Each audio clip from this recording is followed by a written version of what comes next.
AQMI a-t-elle agi seule? Alors ça paraît peu probable.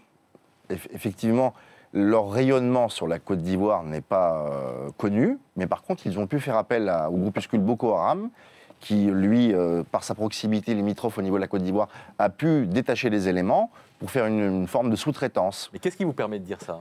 C'est-à-dire qu'il y a eu des opérations militaires contre Boko Haram il y a très peu de temps au niveau du Burkina Faso, avec des ratissages et des arrestations et des morts qui ont touché ce groupe.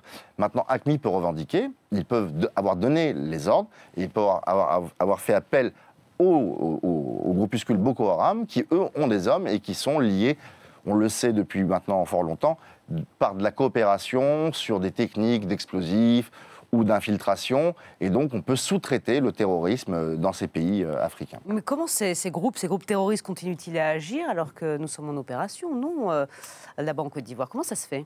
C'est-à-dire qu'il y a une limite, apparemment, sur la capacité de neutraliser ces groupuscules dans la bande sahélienne. Mais on parle de quelques centaines d'hommes, un millier tout au plus, oui, mais on n'y arrive pas?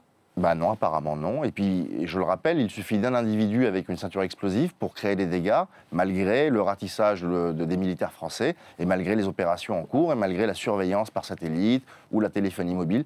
Donc il apparaît clairement qu'ils ont encore la capacité d'évoluer et de nous toucher, ou de toucher les autres capitales.